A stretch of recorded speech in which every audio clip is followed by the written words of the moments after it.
Agora na Jovem Pan, Sociedade Digital. Com Carlos Aros e André Miceli. Opa! No ar, o Sociedade Digital, a ponte aérea mais tecnológica deste mundão de meu Deus. 2019 chegando ao fim, 2020 começando, e a gente no meio do caminho com este Sociedade Digital, que vai continuar o papo da semana passada. Então, olha só, se você perdeu o papo da semana passada, corre lá no YouTube da Jovem Pan, procura lá por Sociedade Digital ou procura no Spotify Sociedade Digital para ouvir a nossa conversa da semana passada, porque fizemos um balanço de 2019, não é mesmo, André Miceli? Tudo bem? É isso, meu amigo. Tudo bem com você? Tudo bem com todos que nos ouvem? Espero que sim. Fizemos o balanço e sabe que essa semana passou tão rápido que parece que esse balanço foi, 15 minutos atrás. Talvez ele tenha sido, será? Então a gente vai continuar o papo, só que agora olhando para o futuro, olhando para este ano que está começando, 2020, com perspectivas, projeções, enfim, os caminhos que vão levar essas tecnologias todas que já estão no mercado, que estão amadurecendo para chegar ao mercado, ou culturas que estão se estabelecendo, e como elas vão impactar você, seu dia a dia, sua vida. Esse é o nosso papo sempre aqui no Sociedade Digital. E por onde a gente começa essa conversa? Quer começar pelas aquisições?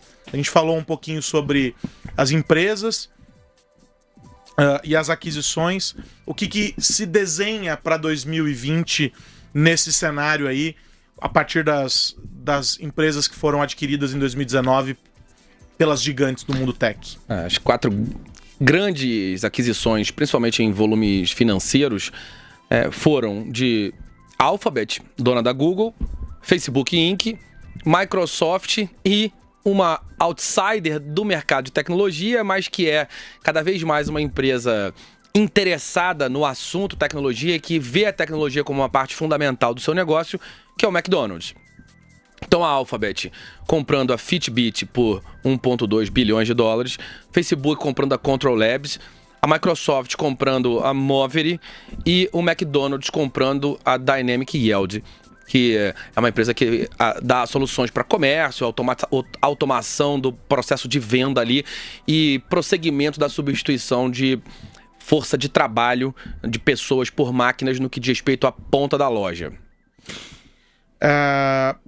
Se a gente fosse pensar assim, 2020 será o ano, o que você completaria, os 3 pontinhos? Bom, fora do Brasil, o ano da inteligência artificial.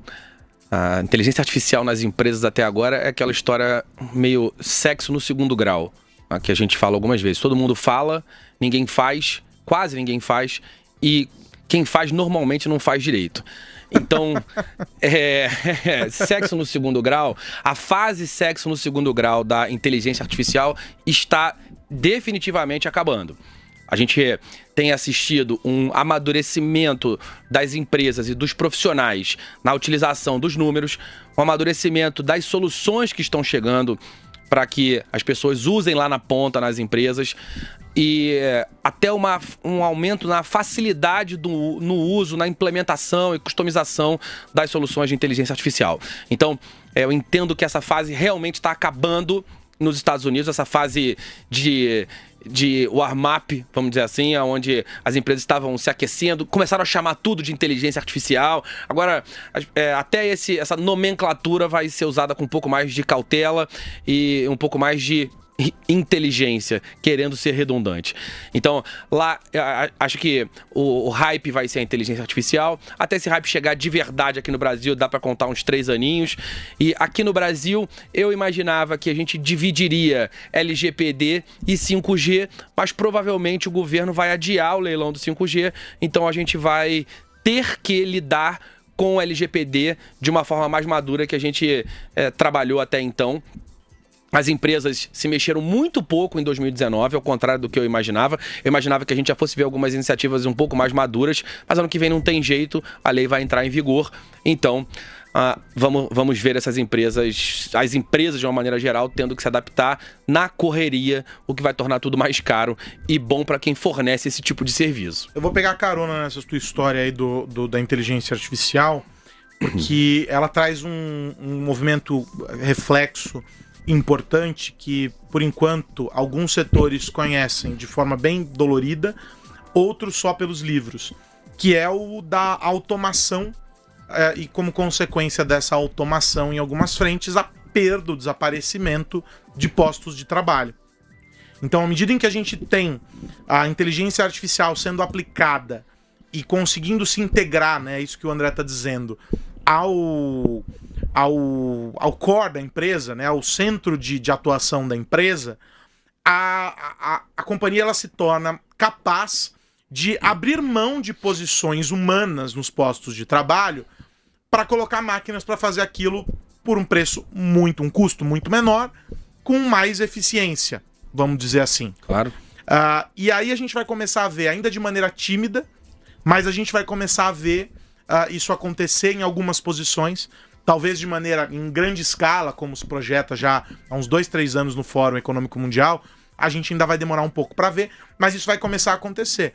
Tem setores que começam a ser severamente afetados, que se eu precisava de um cara antes para apertar o Enter, esse cara não precisa mais, porque a máquina consegue entender que o próximo passo pode ser feito sem que alguém diga vai.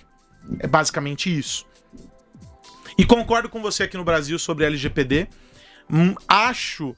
a minha visão é um pouco mais otimista sobre essa história das empresas. Eu acho que as empresas, elas viveram muito um processo de... Sabe aquela história do... Ao fogo, ao fogo, ao fogo, e ninguém sabia onde estava o fogo. Tinha uma fumacinha que era uma lixeira queimando. Então, muitas dessas empresas ficaram vendendo um grande caos, porque LGPD, LGPD. E aquelas que efetivamente vão ser afetadas pela LGPD se deram conta de que, opa, eu já estou em conformidade porque eu faço negócios com a Europa, com os Estados Unidos, e lá eles precisam, lá eles têm as leis de proteção de dados, e eu preciso estar em conformidade, porque senão do compliance diz, tá fora. Então, aquelas empresas em que haveria um problema grande de implantação, de adequação, esse problema não é tão grande assim. São algumas questões que envolvem LGPD aqui no Brasil. Então eu não sou tão pessimista ao dizer que nas empresas não fizeram a lição de casa. Acho que muitas delas fizeram. Só que qual é o grande desafio para mim para 2020, quando falo sobre proteção de dados? O grande desafio está na evangelização. E a gente sabe que esse processo dentro do digital, ele só acontece quando você vai levando aquele conhecimento, aquela cultura adiante. A proteção de dados é isso. A gente discutiu muito o sexo dos anjos em 2019. Não tem autoridade, o conselho está quase formado, a lei não entrou em vigor, então é tudo uma grande abstração. Quando no ano que vem nós tivermos os parâmetros definidos e como a lei vai ser aplicada, aí vai ser mais tangível para essas empresas, sobretudo. E aí os funcionários, os colaboradores, enfim, os times que trabalham lá dentro vão começar a perceber que, agora a coisa é séria. Se eu fizer isso aqui, tal coisa acontece. E aí você começa a levar aquilo adiante. Então a gente vai ter um processo educacional mais forte, eu acredito, em 2020, como resultado de que, olha, a lei tá aí. Se não fizer, creu. Então... Eu acho que vai ser um ano de educação, sobretudo a respeito de proteção de dados, e de intensificação dos treinamentos. A evangelização vai começar com tudo. E aí eu sou talvez um grande, vivo numa grande utopia, mas eu acho que quando nasce essa força dentro da empresa, e eu falo isso sempre, falo em palestra, falo isso sempre. Quando nasce dentro da empresa esse movimento e o camarada começa a assimilar, ele leva pra vida. E aí nós vamos ter a cultura de proteção digital, ou pelo menos um entendimento sobre o que é a proteção digital, levado para outras frentes. E aí o dia a dia começa a ser modificado por causa disso. O que é maravilhoso, seria o mundo ideal, por isso que eu tô dizendo, talvez seja uma grande utopia. Mas 2020 para mim vai ser essa virada de chave. E o 5G, a conversa não tá legal. E quando as empresas começam a dizer que tem um passarinho me contando que pode ser que atrase o leilão, é porque esse passarinho talvez ele tenha escutado uma conversa bem boa. E aí a gente talvez tenha o 5G adiado aqui por, sei lá, segundo semestre, talvez, sendo otimista? Muito provavelmente. Se for o segundo semestre, tá ótimo, né? Nesse cenário, dentro é. do pior tá ruim, mas tá bom. Agora, quando a gente... Só retomando a questão das aquisições para tentar prever o futuro, quando a Alphabet compra a Fitbit, dá para entender claramente que ela não quer ficar fora de um jogo de fitness e aplicativos e soluções de tecnologia, um jogo do qual Amazon, Apple principalmente, e as empresas produtoras de materiais esportivos também já estão jogando e vão jogar com mais intensidade. Quando a gente vê a Facebook Inc. comprando a Control Labs, a gente está falando de uma empresa que tem soluções de controle de devices via pensamento, via ondas cerebrais, leitura de ondas cerebrais, a gente percebe a integração dos devices ao corpo. Então, os Insidables, que são aqueles equipamentos que a gente vai colocar no nosso corpo, os Wearables, que são aqueles equipamentos que a gente vai vestir, e o controle desses equipamentos existir através do nosso pensamento. Então a gente vai pensar soluções que podem aumentar nossa capacidade auditiva, nossa força motora, a tecnologia no uso de expansão da nossa capacidade corporal mais uma vez. A gente viveu uma fase inicial da tecnologia como com essa aplicação, onde a gente usava tecnologias rudimentares, mas que melhoravam a nossa capacidade corporal. Depois a gente viveu uma fase de tecnologia cognitiva, tecnologia expandindo a nossa capacidade cognitiva, e agora a gente vai vendo as duas coisas caminharem em paralelo. Então, é uma aplicação que certamente vai existir. A Microsoft vai investir pesado em nuvem, já dá para ver claramente isso, aonde um mercado em que todo mundo joga. A Amazon aparentemente vai olhar mais para o mercado B2C e a Microsoft para o mercado B2B. Tem ali no meio, ainda tem IBM, ainda tem algumas outras produtoras que também estão jogando esse jogo de forma pesada, mas provavelmente esses dois vão protagonizar essa disputa. Tem a própria Oracle, mas que também não decola efetivamente nesse assunto. E McDonald's, como a gente falou, nesse processo de automação. Então, dá pra gente enxergar alguns movimentos muito claros acontecendo. E aí, se a gente tiver... Eu separei 10 termos que a gente vai começar a falar com mais frequência em 2020. Então vamos à lista. Vamos lá. Computer Vision. Capacidade das câmeras nos reconhecerem e tomarem decisões a partir disso. Quem não sabe do que se trata, é só ir lá no Spotify, procurar Digital de Tudo. Fizemos um episódio inteiro sobre isso com um empreendedor brasileiro. Da Prime. Claro, da Prime. Petersen. O Petersen, que contou pra gente a jornada dele, o cara brilhante, baita conversa. É só procurar lá no DDT sobre Computer Vision. Aliás, acho que o título do episódio é Computer Vision. Exatamente. E é uma história interessante porque fala sobre a capacidade empreendedora, mas fala sobre várias aplicações. Muitas. Computer Vision na agropecuária. O cara usando isso pra validar o peso do boi. A gente está acostumado a associar as câmeras a monitoramento, a vigilância, mas falei sobre isso, aliás, esses dias no Jornal da Manhã, mas é muito mais do que isso, e esse episódio do DDT confirma. Bom, Computer Vision falamos. Artificial Intelligence, claro. Já então, tá na boca do povo. Hype total. Connected Retail, então o varejo conectado, movimentos como o do McDonald's vão ajudar a fazer isso, essa integração entre as lojas físicas e digitais. Vamos ver cada vez mais as empresas colocando pontos de retirada, então você compra online, retira na loja física, olha na loja física para ver o produto, compra online ali mesmo na hora, eventualmente, e vai tirar numa outra fila. Então as lojas vão criar instrumentos para não ficarem absolutamente dependentes de vendedores e darem autonomia e a percepção de aumento de estoque. Então não necessariamente todos os produtos vão estar ali naquela loja física naquele momento, mas você pode comprar lá usando seu aplicativo que vai para um centro de distribuição e aí você tira ali naquela mesma loja em 1 ou 2 dias, mas como do ponto de vista logístico a operação diminui, a empresa consegue ser mais competitiva em termos de preço. Essa é uma transformação importante para o varejo, que já é um ensaio de alguns anos, algumas poucas marcas fazem isso, e que está associada a uma trava, e muito embora, não necessariamente uma trava, mas muitas vezes, quando a gente olha aquelas listas de produtos mais buscados ou mais comprados no e-commerce, tem sempre roupa por lá. Mas tem também uma taxa altíssima de restrição de pessoas que não compram roupas, não compram esses produtos pela internet, porque elas têm medo de, se eu for provar, né? Então essa é uma forma de você também fazer subir o ticket em categorias que tem restrição ou por uma questão cultural não se compra de um modo ou de outro no varejo.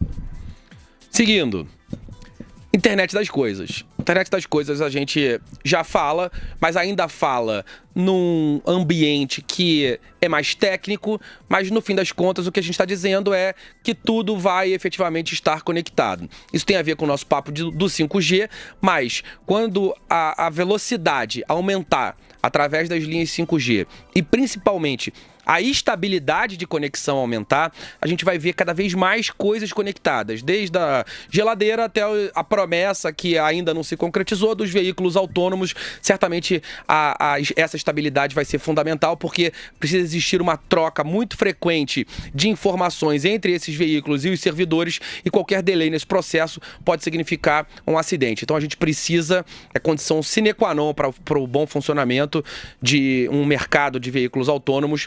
Ainda que esses veículos autônomos estejam no campo, onde a gente tem uma tolerância à falha que é um pouco maior, não tem nem a mesma velocidade das ruas, nem a mesma quantidade de veículos coexistindo, mas ainda assim a gente precisa de uma conexão mais estável do que a gente tem hoje, principalmente aqui no Brasil. Então a internet das coisas vai bombar, e vai bombar ainda mais quando o 5G ganhar o espaço que inevitavelmente ele vai ter. E o grande impacto da internet das coisas e associando ao 5G, e já dá para dizer que independente de qualquer cenário aqui no Brasil envolvendo leilão ou não havendo leilão e etc., é a indústria. A indústria será a maior beneficiada, porque vai reduzir custo, vai acelerar e otimizar processos, então se torna mais eficiente, se torna mais barato produzir em algumas frentes, os resultados ficam melhores. Então, a indústria é a grande beneficiada. A gente fala sobre as casas inteligentes, etc., no nosso dia a dia, mas é uma etapa anterior, né? A internet das coisas, os dispositivos conectados, eles estão e estarão sempre cada vez mais na indústria. A gente pega o rescaldo disso no nosso dia a dia, o consumidor final. Então, a gente tem que pensar essa transformação do Internet of Things, né? A internet das coisas, para a indústria. 5G, idem. A gente vai se beneficiar de uma internet mais rápida, evidentemente, mas para automação, para uma série de questões da indústria, sem dúvida nenhuma, o ganho é muito, muito maior. Trouxe também já, falando sobre isso, aqui no Sociedade Digital nesse ano. Bom, seguindo, lembrando que todos esses termos e tendências que a gente está falando de termos que vão chegar na sociedade em geral. Evidentemente, alguns desses termos ainda com menos força aqui no Brasil, mas não estamos mais falando... Panorama global. Panorama global, claro, mas não estamos mais falando simplesmente de termos que vão ficar na indústria ou em segmentos específicos. São temas que você vai discutir com a sua avó. Bom, será? Depois de internet... Bom, eu Essa é a pergunta, será? Bom, minha avó joga poker online. Eu acho que ela vai, é uma mulher conectada. Exatamente, mexe no WhatsApp. Super, manda mensagem de bom dia no grupo da família. Então, a gente sempre retoma as nossas pesquisas sobre confiança digital, e a faixa etária da população mais afeita ao uso de dispositivos tecnológicos, a que aponta com maior otimismo a utilização desses dispositivos, é a faixa 60 anos mais. Então, sim, acho que vamos falar com os nossos avós. Infelizmente, não vou mais falar com a minha, mas certamente falaria, porque ela era uma velhinha bastante conectada e uma figuraça. Sem dúvida. Bom, seguindo, a Hyper Automation. Então, a automação num aspecto amplificado de todas as coisas, daqueles drones que vão fazer as entregas, dos veículos autoguiados que estão associados a 5G. Então a gente vai começar a ver esses temas estarem conectados. Quando a gente enxerga os dispositivos ligados às internets das coisas dependerem de 5G, a gente vai ver também como desdobramento disso a superconexão. Então, todas essas coisas conectadas e se falando. Vamos ver inteligência artificial embarcada nas coisas, e essas coisas cada vez mais inteligentes. Então, aquele robozinho que limpa a casa... Aliás, outro dia estava vendo um comentarista esportivo falando que o Ganso, jogador de futebol, e o robozinho o Ganso é o nome do robozinho que limpa a casa dele, porque ele falou que ele sempre quis ter os dois e quando descobriu que nenhum dos dois serve pra nada. O Ganso, jogador de futebol, sabe? Ele deu o nome de Ganso pro robozinho que limpa a casa dele. A minha hipótese é em função da Hyper Automation, agora os próximos robozinhos vão ser muito mais espertos. A gente vai ter dentro da nossa casa robozinhos que vão estar conectados e esse processo de automação que vai ser amplificado pelas novas tecnologias vão fazer com que o termo chegue na boca do povo. Popularizará. Exatamente. Popularizará. Viu? Mas ficou bom. Que mais? Bom, a gente vai falar de blockchain também. Não tem jeito. Os contratos automatizados vão ganhando força. O sonho dele é a popularização do sabe blockchain. Que essa é uma aposta. É fazer com que o mundo esteja em cadeias de blockchain. Eu tenho um certo fetiche por esse assunto, eu realmente. percebo. Já faz um tempo que a gente fala sobre isso. Porque eu acho, assim, quando eu falava muito sobre desvincular blockchain das criptomoedas, eu enxergava esse momento como um processo de amadurecimento do uso do blockchain, efetivamente. Então a gente viu por muito tempo o blockchain ser simplesmente um livro caixa das transações de criptomoedas, e as criptomoedas, conforme nós também antecipamos aqui na nossa sociedade digital, não foram tudo aquilo que apontavam para ser, pelo menos não naquele momento. Ainda falta muito para que se esse dia chegar, ele certamente não vai ser nem em 2020. Mas o blockchain vai começar a ser usado cada vez mais para outras coisas. Ele pode não mudar o mundo, mas certamente ele vai servir como base de contrato para muitas relações comerciais. Vamos falar dos streamings, pegando também gancho no que a gente falou, porque tem um tópico que ficou pendente para nós dois no programa passado, a história do consumidor no centro de tudo.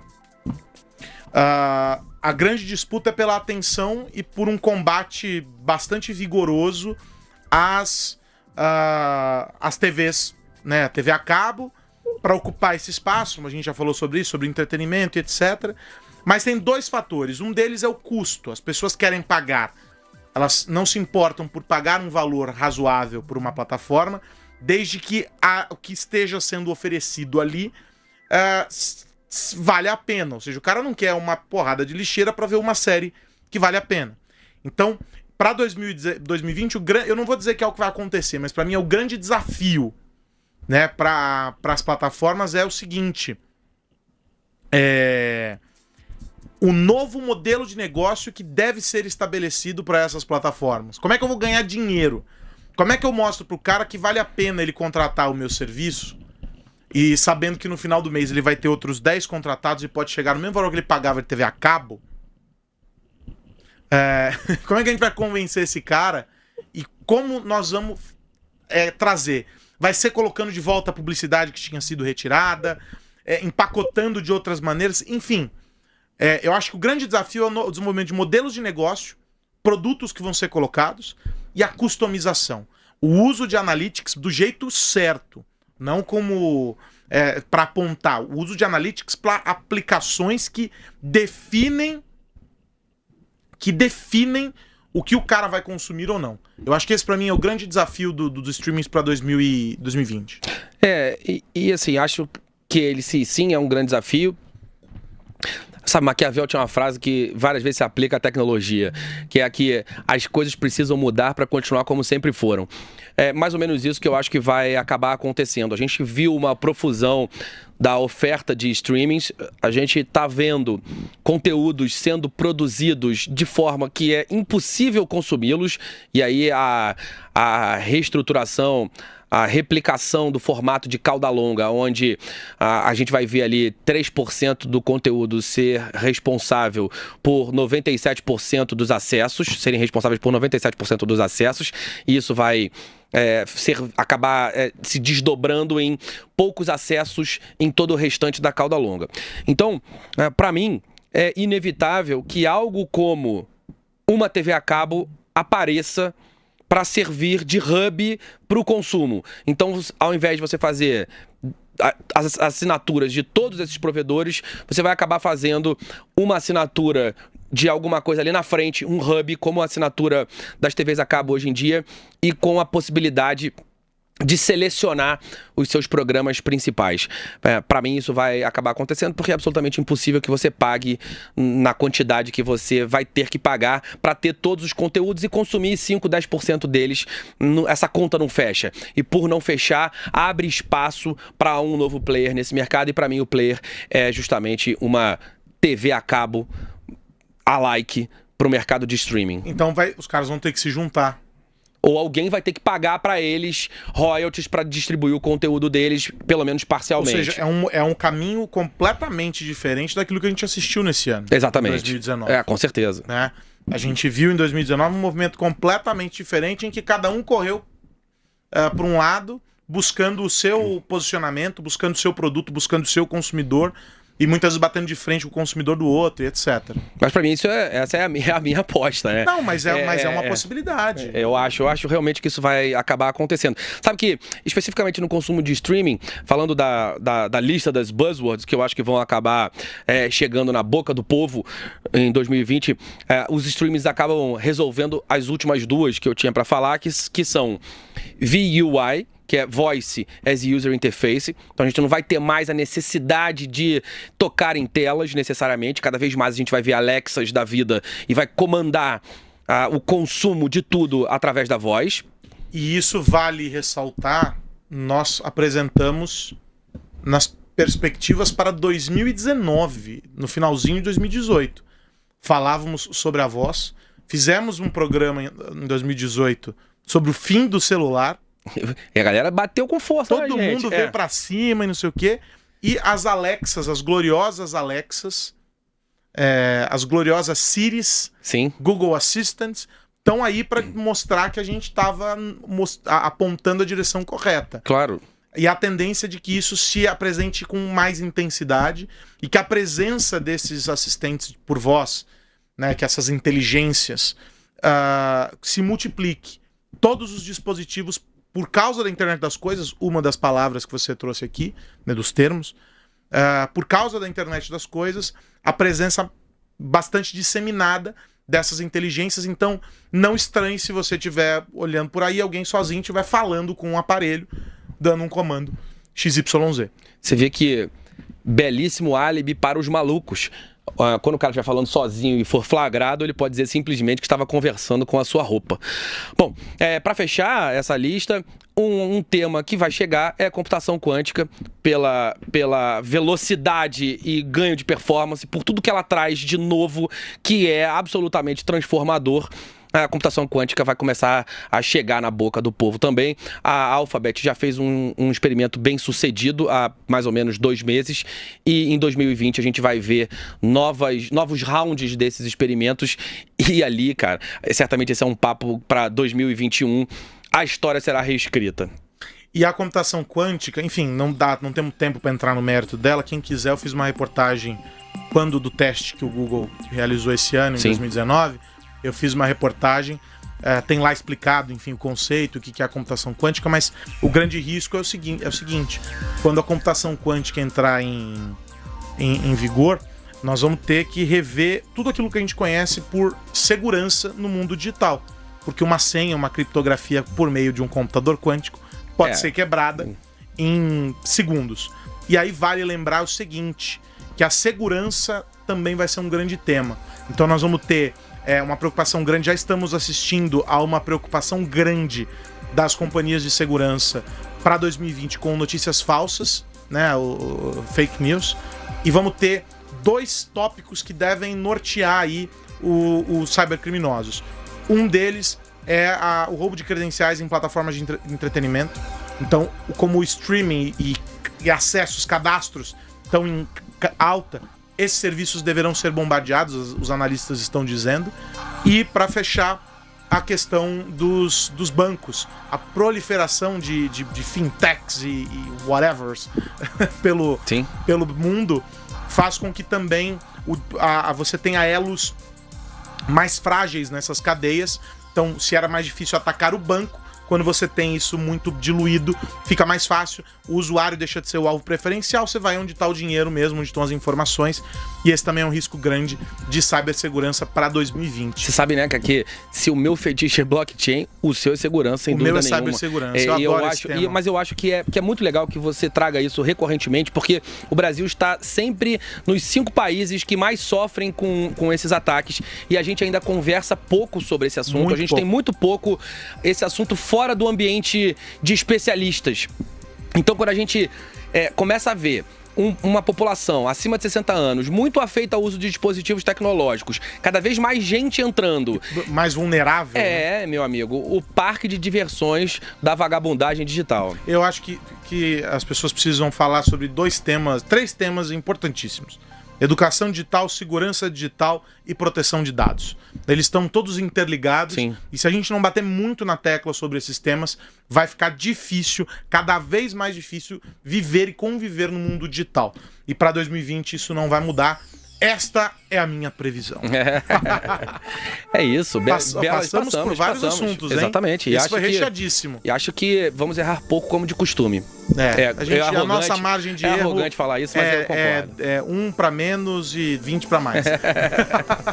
Este é o André Miceli e a gente se vê semana que vem. Semana que vem já é 2020? Já é 2020. Então, talvez essa semana já seja, não sei por que canal você está nos assistindo, é verdade. nos ouvindo. Mas independentemente de qualquer coisa, quero desejar um feliz 2020 para os nossos ouvintes e espectadores. Um feliz 2020 para você, vale meu amigão. Vale a seguinte regra, até fevereiro pode desejar Feliz Ano Novo. Feliz Ano Novo para você. Feliz Ano Novo, meu amigo. É isso, e para você que nos acompanha, Feliz Ano Novo também. 2020 tá aí. Já chegou, não chegou, não sei. O importante é que seja um ano incrível para todos nós, com muita sociedade digital, muito papo sobre tecnologia. Um abração, até a semana que vem. Tchau!